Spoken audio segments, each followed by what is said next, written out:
Uh, in the 5th century of the Christian era, a philosopher arose who has been remembered as the last one whom Plato might have welcomed into his school. Boëtius, a magnificent person, came in a time in the history of Europe, in the Dark Ages, was a tragic ground for thinkers, and most of those who had really important things to say perished. Boëtius was one of them. He was sentenced to death, remained for years in a lonely prison, and was finally executed. Before his death, he prepared a little work called The Consolation of Philosophy, and this has become one of the great classics of the world, for it reveals things about philosophy and wisdom that I find in no other writing, either contemporary or later. Actually, we must therefore bear in mind that Boëthius was a very devout scholar, a person of great personal integrity, who devoted most of his life to the search for truth. And every little fragment of truth he found, he served and tried to bring it to the attention of other people. Therefore, we may say definitely that he lived in love of truth, and he died in the consummation that his love had not been in vain. So we start with this problem by introducing a little part of the story of Boëthius. It seems that in this lonely stone prison where he remained for some time before his execution, he was alone with his thoughts. He had nothing to help him or to guide him but his own inner life. He knew perfectly well that he would never be released. It was not day to day, just when, but he knew that his death was inevitable. So with these considerations, he had nothing to fall back on but his own inner life. And realizing this, and determined to live according to it, he settled down quietly to the contemplation of truth. And one night, while he was contemplating, as best he could in that stone cell, the wonders of life and the wonders of the universe, a great light came into his prison. And in that light appeared a magnificent figure of a woman, robed like Hypatia of Alexandria, radiant, hallowed, everything stupendous. And she came up to him and she said, "I am the one you have served. Now you are in need. I will serve you."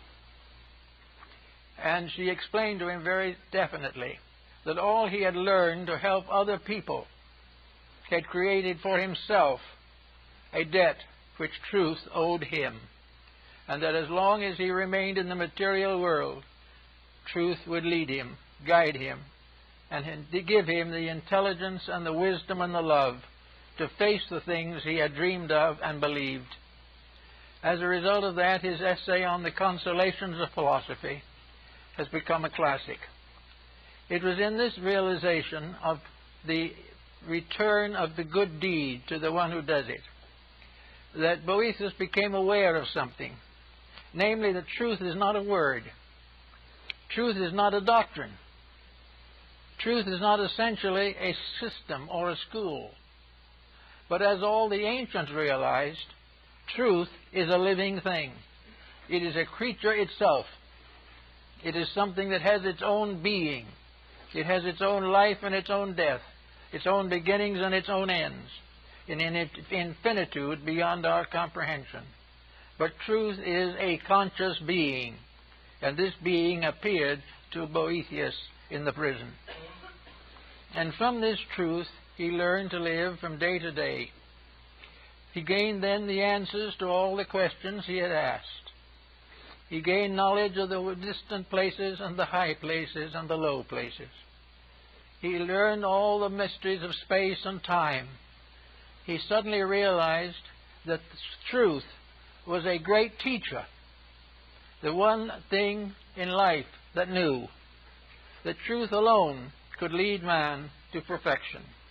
And this perfection he had to earn by giving his own life to truth. Therefore, we are able to follow some of the thinking of the ancients concerning the mysteries of life.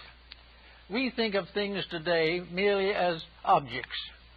We think of hope as some kind of a word representing an emotion. We think of wisdom merely as mental penetration. We think of love as merely a personal emotion of our own, shared by others, but still merely an emotion. But to the ancients and to the wise, these so-called things were actually beings. Love, it was a reality. It was a creature. It was not merely a relationship. And from all the ancient and classical writings, we find that the Greeks, the Egyptians, and Persians, and nearly all foreign peoples have personified their virtues. When they think of strength, they think of a certain power. When they think of wisdom, they think of a person who is wise. And so the ancients created gods for every emotion, every thought, every attitude of the human mind.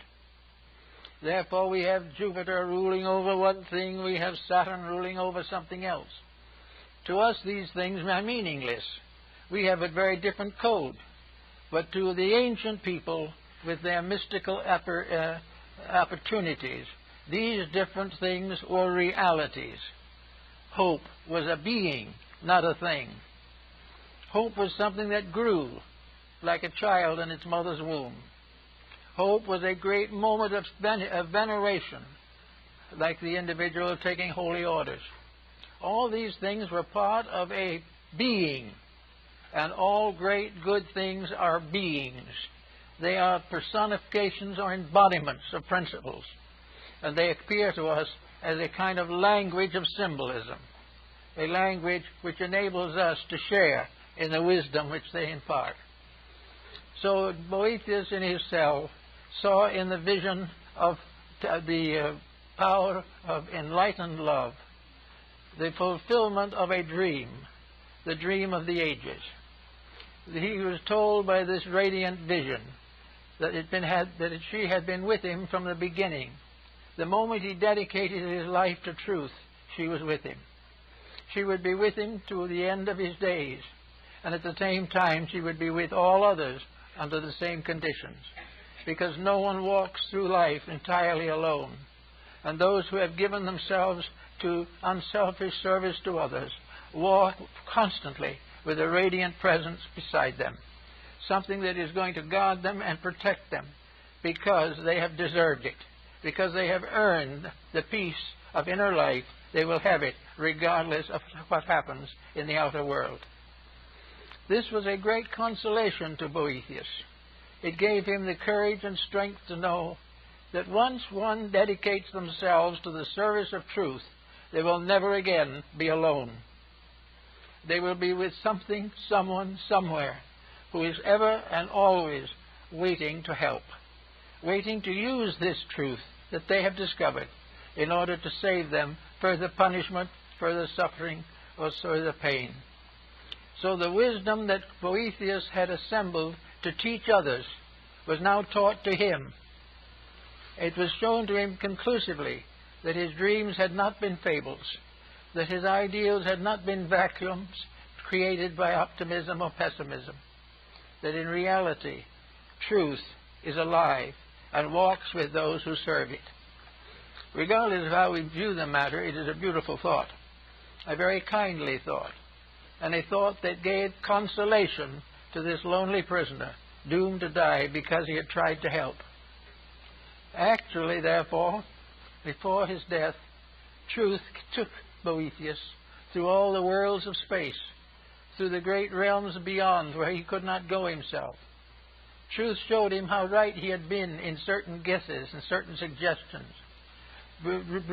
Truth also told him that she had helped him to form these ideas within his own consciousness, that as long as he served her, she would stay with him, and he would never be alone again.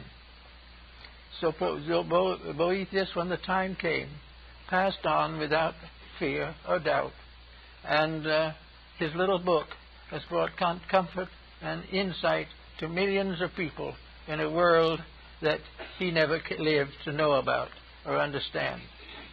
This brings us very definitely to the concept that we had for the discussion of the morning, namely, truth as love. That truth is a being, a power, a quality. Truth is the most dramatic, dynamic way that leads to reality. But what is truth to us? How do we understand truth? Well, probably we understand it very much as Boethius understood it. We understand it by a little effort to grow. We try to be a little better today than we were yesterday, and we continue to grow a little every day. But the first step that we take toward reality brings us this contact, this something that walks with us the rest of the way. The first sincere, dedicated effort to live the life of truth brings truth to you, and truth walks with you to the end of your days. This was the idea of the Pythagoreans and the Platonists. It was the result of the individual earning dedication by his own dedication. When we do a definite good thing, when we serve those in need, when we improve the nature of our own contemplations, we have made an important connection in life. And once this connection is made, it cannot die. Once we become aware, once we have given birth out of our own souls to the soul of truth, that soul will live on. It will go with us, maybe age after age. We may backslide and forget and lose and transgress. But once we have made a sincere effort to try, we have taken the first step to eternity.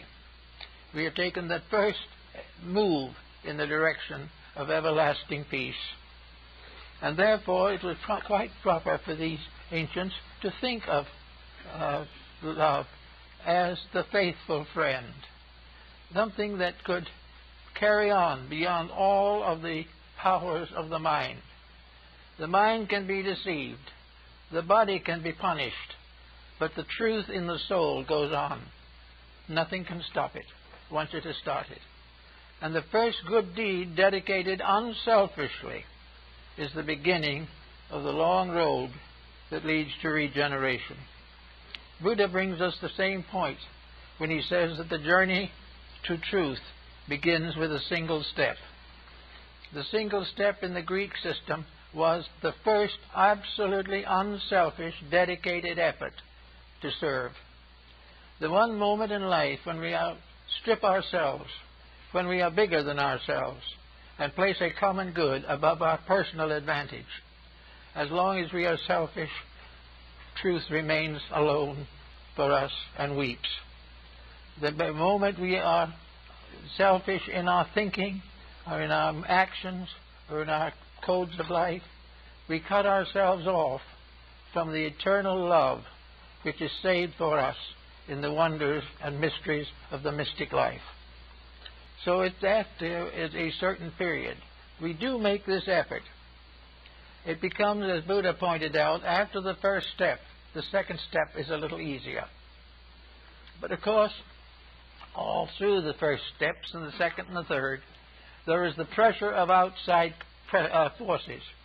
We are constantly under tension and stress and temptation. But as the moment we begin the journey, there is something there standing with us. When the good deed stands alone, as far as we can tell, it is standing actually in the presence of the principle of good in space. There is only one principle of good. It's not a principle of this being right or that being wrong. It is a simple, actual adjustment within ourselves. It requires no intellectualism. It requires no vast store of knowledge or insights. But these may contribute to it. But it is a step from the selfish to the unselfish, from the dark into the light. And once the individual makes this dedication, he is pressed gradually forward, one step at a time, to the fullness that he seeks to possess in the fullness of his own maturity. So in the story of now that we have today, in the story of love as truth, we have the concept of a standard of virtue, a standard of integrity that transcends anything that we know in our ordinary material relationships. I think probably the Greeks were very close to the fact when they began to personalize all of the principles and ideal forces of life. The Greeks did not see the earth as a body alone. The Greeks saw the earth as a soul, as a living thing. They did not see the sky as merely a great mass of stars. They saw it as a great mother brooding over the world. The stars in themselves were not just sparks of light or some kind of chemical explosions in space. The stars were beings looking down upon the world. Everything in the world was alive. Everything in the world was conscious. We did not know that consciousness, but by certain growth, by certain development, we gradually reduced the distance between personal understanding and this larger value of life. Now, much of this is symbolic, no question about it, but it is something that we have to give some thought to. I remember a story that Ernest Thompson Seton told me about a meeting of the Boy Scout movement in Canada one year before he was still alive. And he was there, and the young people from all over the area of the United States and Canada were gathered in a large hotel where the meetings were to be held. And a little American boy and a little American Indian boy were in the same room together looking out of the window, and it was snowing. And the little Indian boy said, this is the great-grandfather. This is the old one who sits at the North Pole, and he smokes all winter. And every time he empties his pipe and throws out the ashes, it's a snowstorm. All these, you see, are the ashes of grandfather's pipe. The little American boy looked at him for a moment and thought he was insane or something, and said, don't be silly. That's nothing but snow. The little Indian boy never did get the idea that snow was anything except the ashes of grandfather's pipe. And this is the true in almost all ancient beliefs. All Indian peoples had beings at the root of life. All Chinese people had beings. Hindus had beings. Greeks had beings. It is only in our modern scientific world that we transform these beings into scientific formulas of numbers and letters and try to bestow upon these formulas the interpretation of the mysteries of life. You cannot follow the scientific method we use today to find the secrets of anything except the most transcendent material objectives. Actually, the answers to all of the riddles of knowledge, the source of energies, the source of life, of time, of light and darkness, of good and evil, are all formulas of vibratory rates, and they are all alive. Everything has some kind of life in it. It is in the stone, it is in the star. They are tied together by a tremendous unity. So Boetius went out with the vision of the wonderful Lady of Light to gaze at and contemplate the space around him. He saw it filled with life, not with dead atmosphere, not with just earth and air, but filled with living things, beautiful things, wonderful things, that surrounding man and all of his knowledge and thoughts and his ignorance also is a world of living things that he can't even see, a world he doesn't even believe in, but a world which affects him every day. A world which moves in upon his moods, upon his attitudes. A world that punishes him when he is selfish. A world that praises him when he is right. And he will recognize that in a mysterious way there are forces in that world which will guide him to his proper destiny if he will keep the rules. Each individual must live the life if he would know the doctrine. And when he does so, he realizes that the life that he is going to contact is not simply energy. It is not just a thought floating around. It isn't even a mentation in the mind of God. When he keeps the rules, space is with him. Time is with him.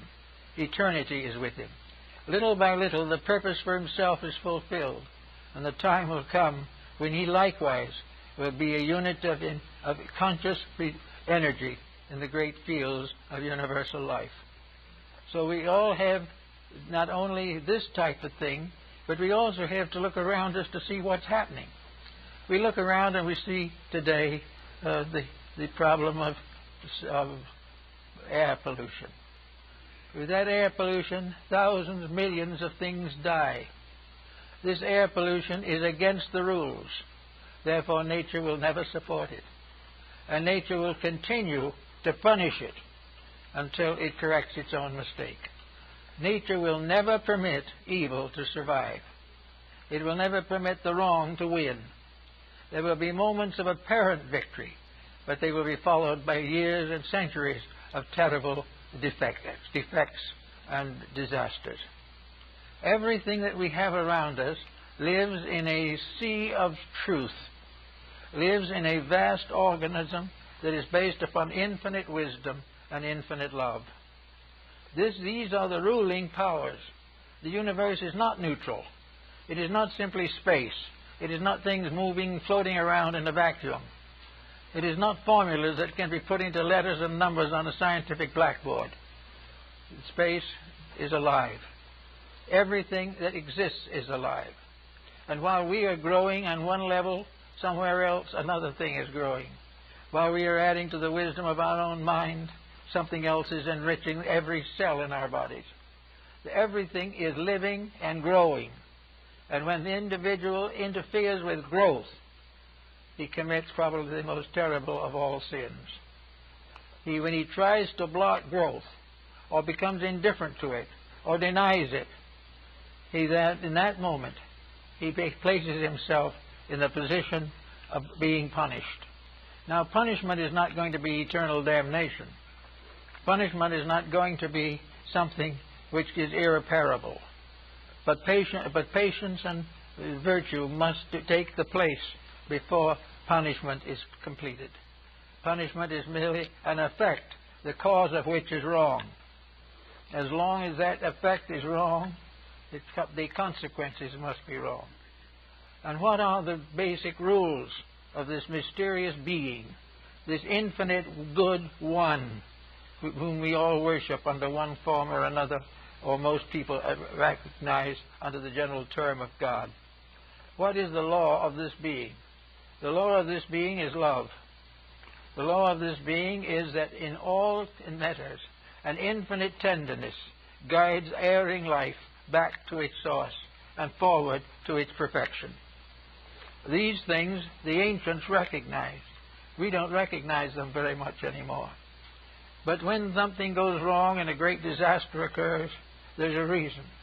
A disaster is never something that is an accident.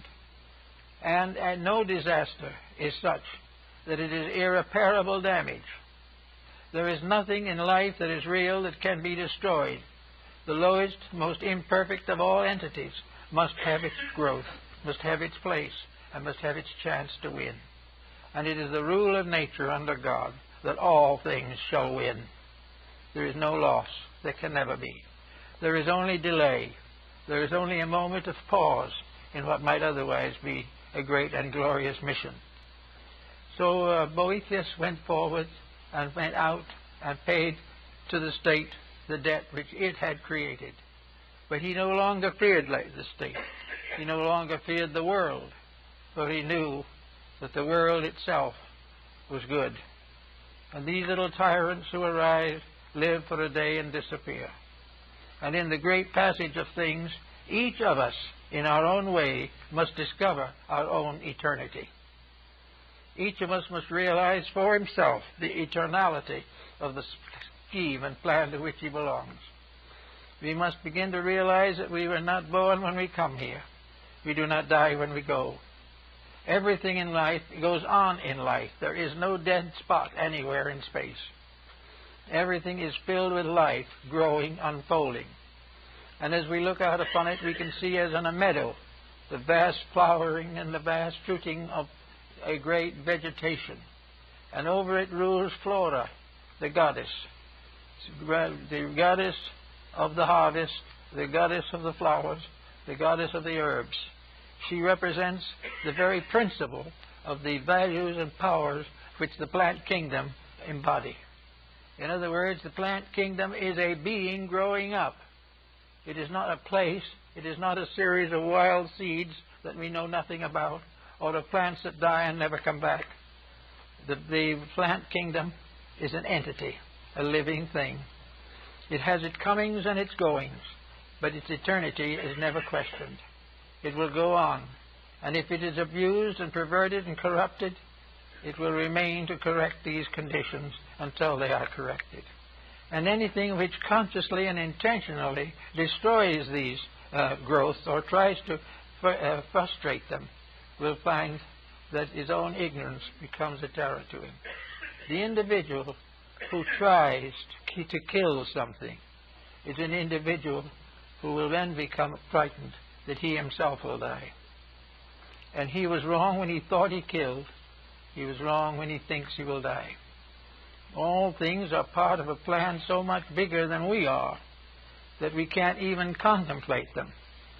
That this greater reality is, in a sense, our only security. It is the one thing that cannot fail. Politics may rise and fall. They are also entities. And we find that someone talks about the dangers of the capitalistic system. The capitalistic system is an entity. The Greeks and Romans knew it under the name of Pluto, the god of wealth. And the god of wealth is also a divine being. And the god of wealth has to grow and outgrow its own possession of wealth by outgrowing it through all the creatures that it has fashioned. Therefore, wherever wealth is, it must be outgrowing itself. It must be changing into something better. Because it is alive, it has a continuity of consciousness, and it can never rest until wealth ceases to be a danger to any living thing. Everything is growing towards its own perfection and its own immortality. As we go a little further into this rather complicated situation, we realize that all over this earth there are religions, many different faiths, many different beliefs, so many gods, so many creeds, so many paths that wind and wind. But religion finally is one being, and that one being is what nations of the world have called God. Religion is the lifeblood of God. It is part of this tremendous power whose body nature is in God the soul. So this is a being that we deal with. Religions are evolving. People are evolving. Institutions are evolving. Everything that is born grows. And when its maximum growth has been achieved, it slowly disappears to give rise to a new embodiment of itself in something higher and better. We are desperately concerned today about the future of our world, and from a standpoint of our physical existence, we are well justified. But let us also remember that, as the Greeks realized, our world is alive. Our world is a great being crawling through space, passing through the solstices and the equinoxes, and passing through the arches and ways of heaven. Our earth is alive. This again we have forgotten. Therefore, when we exploit it as we do, we forget the troubles that we cause for ourselves. Our earth is a very benevolent mother, and as a Mother Earth, it is worshipped and recognized by most of the faiths and religions of mankind. This earth is a wonderful and gentle thing. But when we begin to exploit this, we recognize that we are doing an evil. We are trying desperately to corrupt something that cannot ultimately be corrupted. This is the kindly mother becomes the stern parent. When we abuse the powers which are given to us, these powers must punish us. Because in the final end, if you do not punish when it is necessary, the ultimate victory cannot be attained. So we have an earth now that is worthy of our consideration. Not simply because it is a heap of dirt, not because it is filled with earth or covered with plant life. An earth that is alive as a being. An earth which is worthy of our love, worthy of our tender support, and constantly needing our agreement with its own laws. Unless we keep the rules of earth, earth cannot keep our rules. If we do not give opportunity to all the different forms of life that exist here, these forms of life become shadows and become negative factors at endangering our survival. Yet there in nature there is not one single force that is angry. Nature has never known anger. That is something that the human being has developed. As a kind and loving mother, we would chastise the child, but never to destroy it, only to help it to attain to its own maturity. So when something is wayward, we set up problems to bring it back again into patterns. And to do that, the world was given all forms of educational help. We were given the wonders of nature, and the final textbook, which, as Lord Bacon pointed, is written in the stars and in the elements and in the earth. Paracelsus also tells us that there are three great books from which man can learn the mysteries of life. The first is the book of God, the second is the book of nature, and the third is the book of the human soul. All these things are the source of instruction, but we have to accept it. Now, if we do not accept it, it doesn't mean that a great tyrant is going to come and attack and destroy us. We are not going to be downed by evil. We are going to be corrected as the only way of restoring good. There is no loss. There is no problem of things being destroyed. There is only the problem of the individual being tested according to the degree of enlightenment which he has attained. Nature does not expect imperfect creatures to become perfect in a night. He does not expect all the mistaken laws and rules of existence to be corrected in a single day. But nature demands that individuals every day keep the best rules that they know, that they live according to the convictions that are the best for them and which they have gained over experience and time. In the course of living, every individual has experiences. These experiences either can be developed into a new level of personal development, or they can be resented and can be discarded as evil simply because they fail to gratify us. But there is in nature no evil force. There is in nature no forgetting of good. All things are fulfilled by the very vibrations by which they are caused. Everything flows into everything else in a perfect rhythm of purpose. Therefore, there is never a moment in which we are not given the opportunity to grow, that we are forgiven for our mistakes if we did not know better. Nor is there a moment when we cannot correct these mistakes and go on to something higher and more noble. It is a great school, so to say, but the teachers are alive. They're not books. They are the very living essences of nature itself. They are part of the eternal process which nature provides the human being with a mind and a heart, and then bestows upon the mind and the heart the secrets of survival. Therefore, this is all part of the idea of the fact of the love of truth, the love of the way it really is, the way which we can see if we are able to climb out of the slough of our own despond.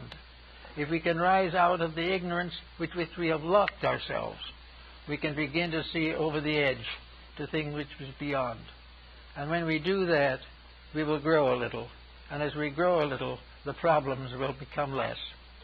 So Boethius went forth to die perfectly content, realizing that he lived in a world which not only he had helped to improve, but would continue to serve him, love him, and care for him until he ultimately attained perfection.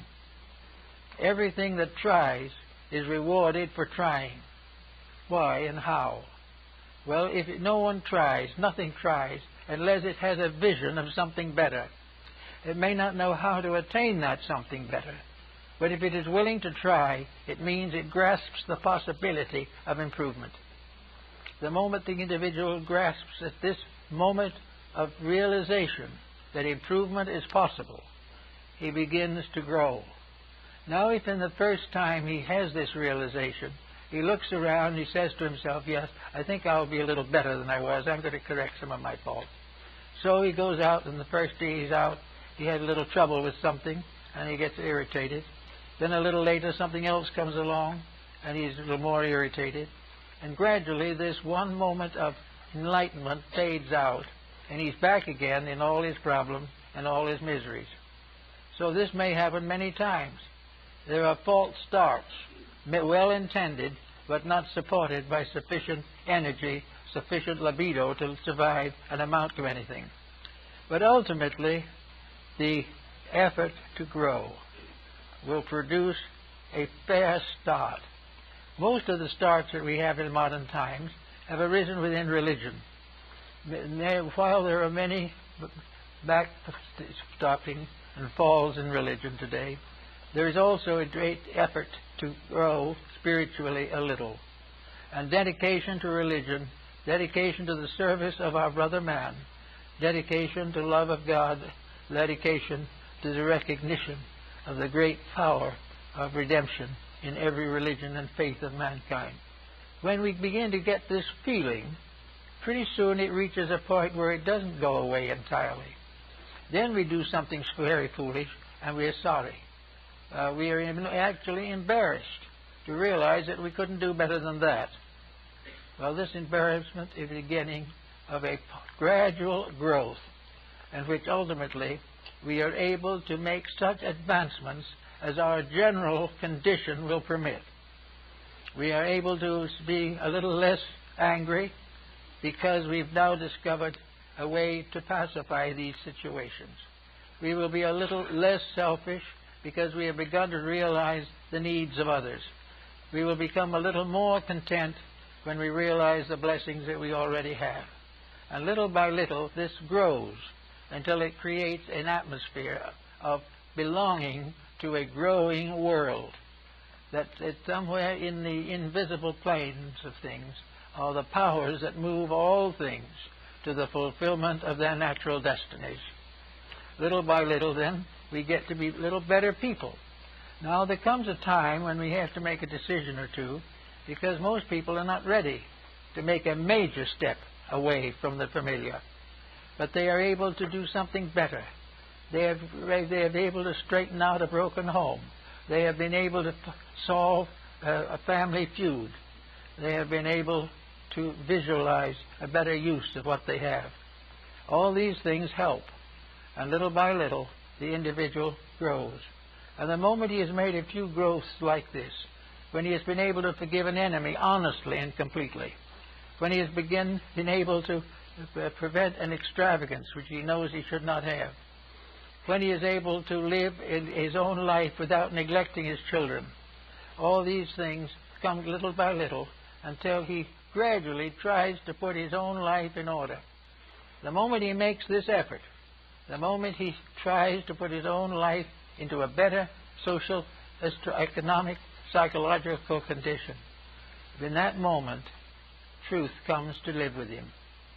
The radiant being takes up its abode in him and will be with him from then on until he makes the ultimate adjustment. It will take him through tragedy without breaking his spirit. He will go through hardships but will not recognize them as evil. He will do all kinds of things because within himself there is a great dawning coming. There is a moment of realization of something better, something nobler. And he sees that the things he has objected to and the things he has rejected, these things were false to begin with. But he didn't realize it. For when the time comes, he will discover that this truth principle within himself becomes the final censorship. Now, this censorship will never be excessive. It will never demand more of any individual than he is capable of giving. It does not expect perfection in this great universe in which perfection is beyond the guess and beyond the thoughts of stars. But it does mean that little by little he will begin to organize his own material pattern. Now, it's not only this is going to result in the beginning of genuine worship, in which religion becomes a significant fact, but it will be a very quiet, moderate religion, with no pressures, no compromises, no criticisms, no conflicts. It will be a gentle faith, recognizing that the more of the internal comes out, the better the external will be. Now, in a moment like this, we'll come across another entity worth mentioning. There is another wonderful being that we all have intimate contact with, and which most people do not understand, recognize, or serve adequately. This other wonderful being is our own body. We have a body over which we rule as Lord and Master. And it can be that this body becomes a slave. It is not given proper attention. It is misused. It is victimized. It is allowed to suffer merely to the gratification of the mind that dwells within it. Now, truth will never permit the misuse of energy.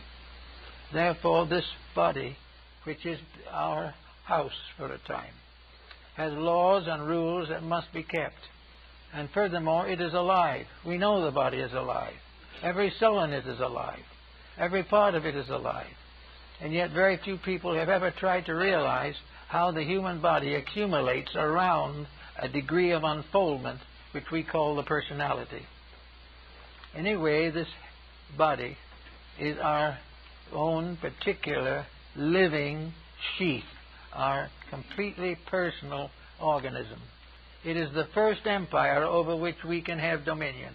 It is the first nation we can govern. It is the first form of leadership that we are able to bestow beyond the leadership of our own minds. And the law would be very simple, that we have no right to try to lead or conquer others until we have conquered the flesh. We must accomplish in ourselves the leadership that we expect to bestow upon others. If we want to see a better world, we must begin with the self. And in very many cases, the beginning of a better world is a healthy body. The individual must go out of all these different things, fulfilling the law, meeting the responsibilities, beginning and ending according to a power and wisdom greater than our own, but in all things in patience and acceptance. Keep the rules and learn the lessons of the day. Now, each embodiment we have, according to Plato, is a day. It is a day in our own growth. It is the day we go to school to learn something. Now, we look around us today and we realize that as a school, our daily life is not much of a success. We do not have a discipline to take care of us through these years of growth by which we must finally reach our own adult physical years. So nature depends upon this problem and gives us certain ultimata to face it with. Nature gives us the rules, and when we do not keep the rules, nature gives us the example of the broken rule. And one of the most beautiful and wonderful displays we have today is this great tapestry of broken rules. Now, everyone is worried about these broken rules because they are a danger to us. But we have not worried enough yet to correct it. We are still trying to play hooky in the school of life. We are still convinced that we are here to have fun, to have wealth, to have influence, to become famous. And as long as we do that, the great genius of truth will not be with us. When any ambition is false, it is not sanctified, and it is not fulfilled by the laws of life. Whenever we have an ambition that is contrary to good, that ambition will ultimately destroy us. Whenever we forget our relationship with other living things, when we forget the brotherhood of life, if we get the parenthood of life, in these factors we begin to sound out our own troubles. This is being very clearly indicated today. Boethius is not here to express it. Maybe he is, but he was not able to live then to continue into the change that followed the Middle Ages. But we know that the rules of life that we have broken have put us exactly where we are now. Now the question still remains, how does it do it? Why does it do this, and how? Why is it that when we support the wrong thing, we get into trouble? That is because there is a rule back of it that tells us what the right thing is, and that rule is immutable. If honesty is a universal law decreed in the infinite pattern of things, no individual human dishonesty can survive. Now, when I say survive, it doesn't mean the individual or personality will perish, but it means that the goal or the attitude will have to change. There is no possible way in which evil can achieve rulership over the world. The battle for the struggle for this control goes more violent every day. The greater the ambitions of the individual, the more terrible his mistakes will be. The more desperately he tries to escape the consequences of his own conduct, the more desperately those consequences will close in around him. He cannot.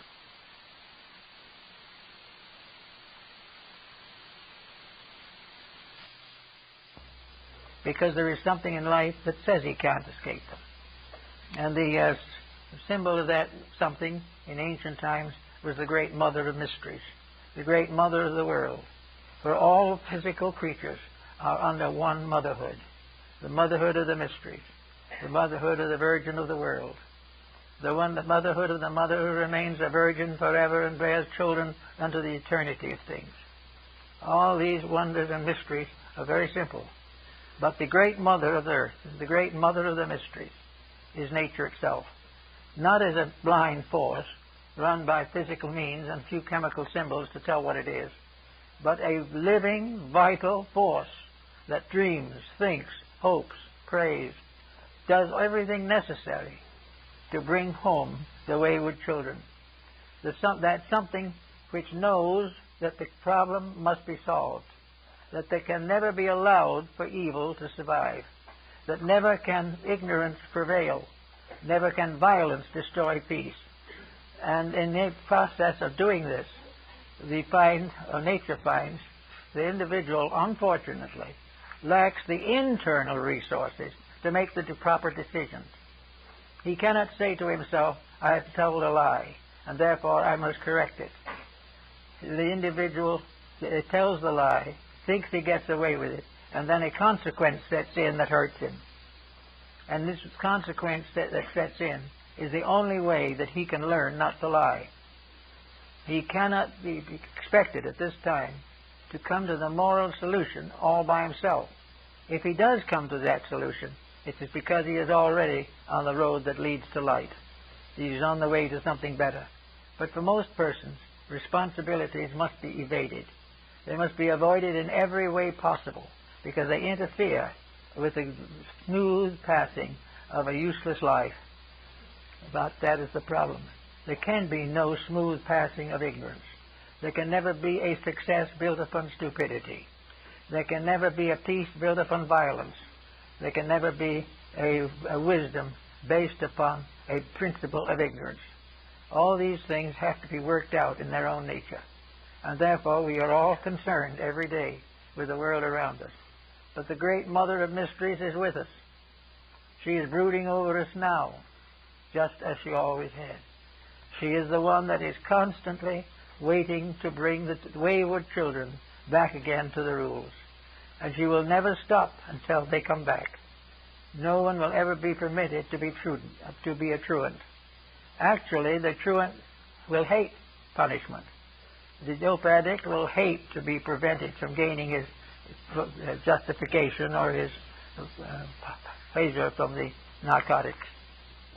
He will try everything he can and will hate the laws that prevent him from doing what he pleases. But above the laws that will make us do what we please, there is a great law that tells us we must do that which is right.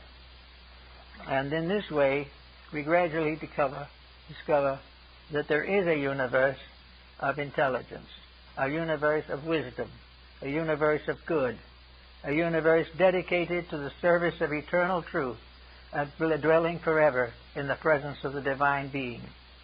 Therefore, if we go along a little, as Boethius did, we may come to the gate that leads out from this life into something else. But when we go through, we will make the discovery that we have not been cast again into shadow, but that the light in ourselves, if it is there, will never leave us. And no matter what happens from that time on, truth will prevail in us, and that means that peace will take over. Now, if truth prevails in the average person, let's take an example, a very concrete one, of just how it operates. Supposing truth in the case in consideration is a problem of maintaining the health of the physical body. This is something that is very significant today. The physical body is, in a sense, our child.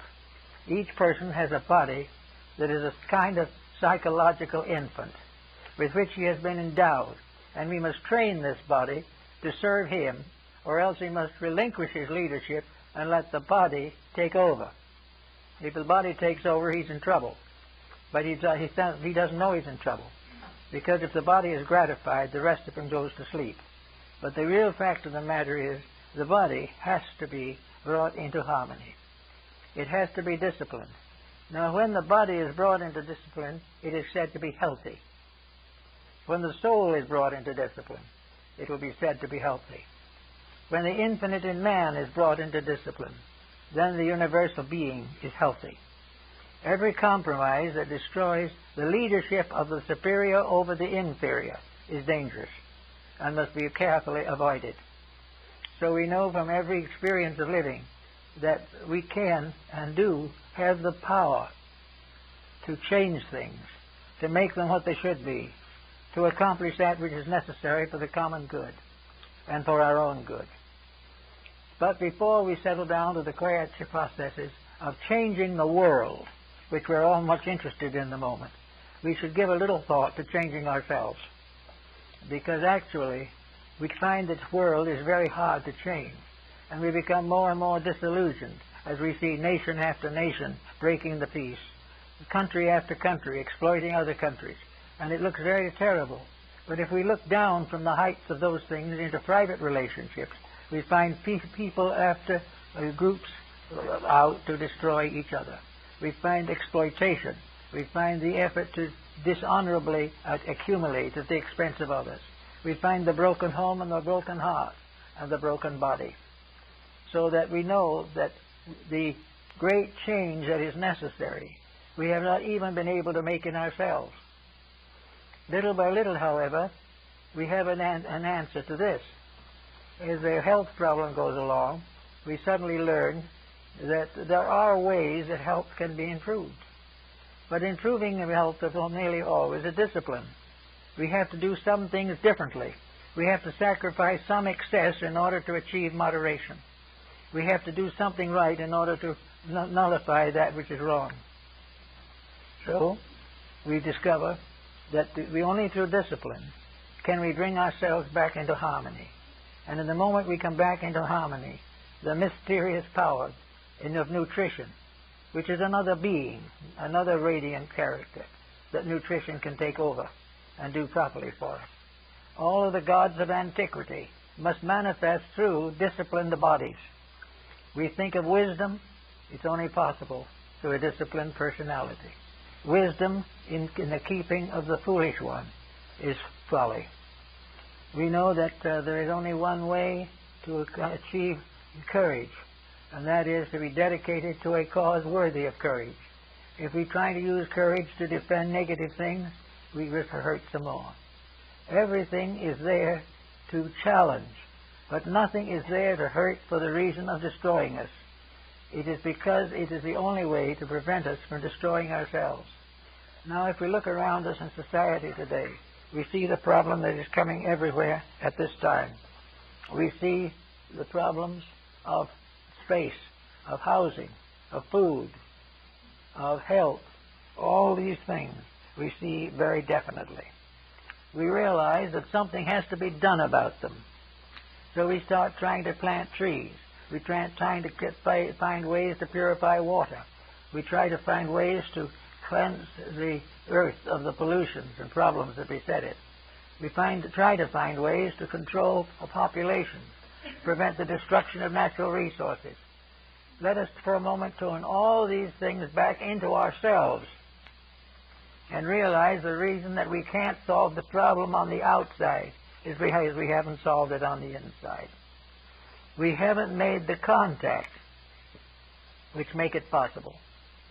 And when Boethius was given the presence and vision of the saintly being that came to serve him in his sorrow, he gave us an account of a wonderful discipline and a wonderful courage against circumstances. So if we want to do any of these things on the outside, something must come to us on the inside. We cannot improve the world if we can't even save our own necks. We can't bring peace in the world if we can't have it in our own family. And how can we declare the ambitions false when we can't stop using narcotics for our own pleasure? All these things come back, as Plato tells us, and as the whole philosophy tells us, is all of these great changes can only come when the human being arises to meet them. The humanity is an entity, one human being. This human being is made up of now pretty close to 6 billion separate human beings. They are like the cells in a human body. They are part of one constitution. Over this one being, is a unit, humanity, as one. This we find in the great man of the Zohar in Kabbalism. We find this one great being. And this great being's help and everything depends entirely upon the use that is made of the resources which comprise this great figure. We have to use these resources correctly. We have to solve the problem if we wish to have peace. We must make one humanity if we do not wish to be divided. Now, if we continue to wish to be divided, we not only have the problems of society, but we have the problems of ourselves. The individual who has not transcended his own selfishness is a very poor candidate for reforming the world. It is necessary for each person to recognize that he must make a personal contribution to the integrities of things. He must become aware of truth. He must become aware of what truth means. Not that it's a formula to write out and recite, not that it is something to be listened to in church, not that it's supposed to be in some scholarly textbook for the advancement of science. These are not the things. The truth we need is the inner truth of the love of truth, of the love of God as truth. Deity recognized in the manifested form of the infinite parent, also always solicitous for the good of its children. We must think of the faith of men as being the gateways to conduct. We must think also of all the dreams and hopes of the ages and realize that they cannot be fulfilled until the individual loves truth better than he loves himself. There is no way of solving the problem unless we become aware of a strange and wonderful beauty, as Boethius saw it in his prison cell. A radiant being. We can call it peace. We can call it wisdom. We can call it love. We can call it whatever we want to call it. But it is a radiant power that blesses dedication, that rewards definite effort to perfect and to fulfill. It is something that can take over the life of the individual when he is no longer willing to dedicate that life to the fulfillment of his private ambitions. So with all these points, there is this wonderful opportunity that comes, which Boethius noted, and which is the love of truth. Now, love is a very capital word. Love to the average individual is a very physical word.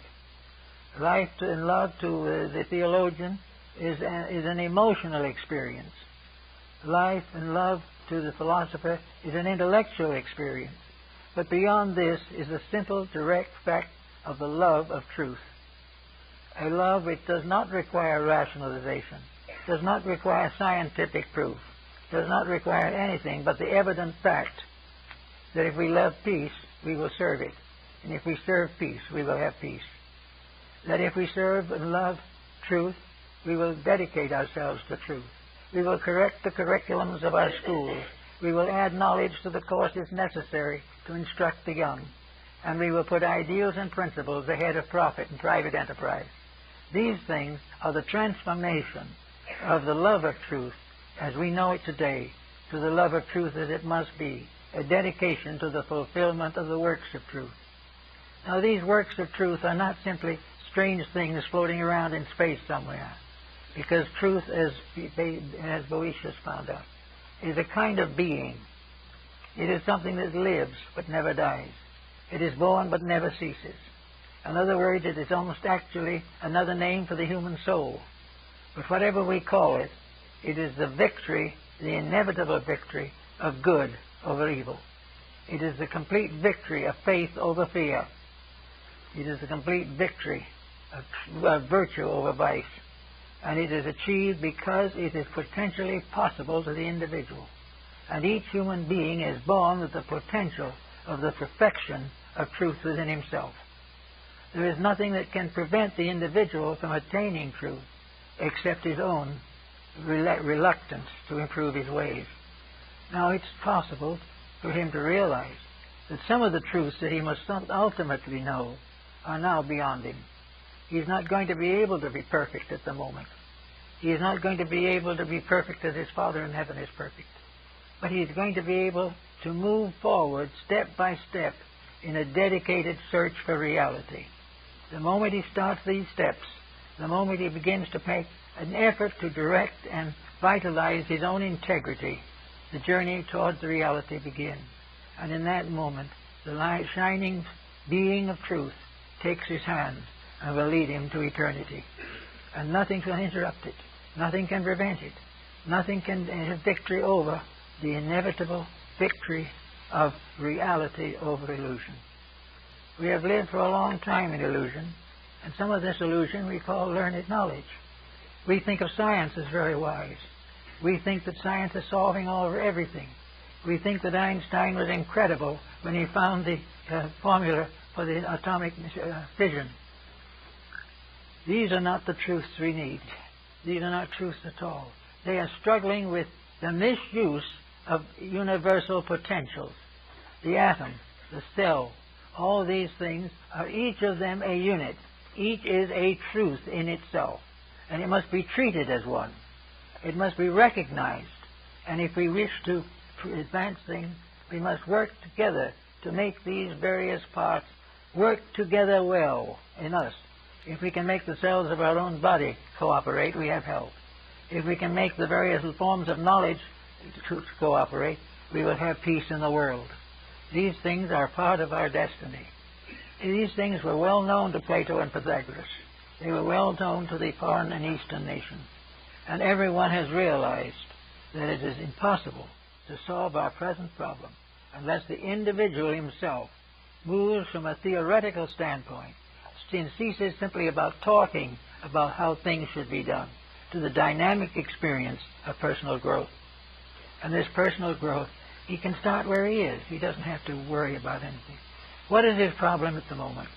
Well, maybe it's a need of a job. Or perhaps it is domestic difficulty. Perhaps it is a wayward child. We do not know what that is. But whatever it is, if at this time he has not found a footing in a pattern for his own permanent growth, that problem which he faces today must become that footing, or one of its equivalent. It must be something done by the individual himself to prove a sincere dedication to advancing the cause of common good. Once he makes one statement, the seed is planted. And once the seed is planted, it will never die. It leads, one good deed leads to others. One bit of wisdom leads to greater wisdom. One concept of the divine love of God for man is fulfilled in the divine love of man for God. These things are all part of a wonderful mystery. Truth in a mystery. Love and wisdom in a mystery. All these things we have to face as coming to us in the course of years. So we can wait in our own way for the radiant woman who comes to the prison cell and says, you have served God all your life. You have been a good person. And you are not going to be deserted in your gray hairs. The good you have done to others comes back as a radiant being to lead you to the peace and security that you desire. Under those conditions, things will get done in a reasonable length of time.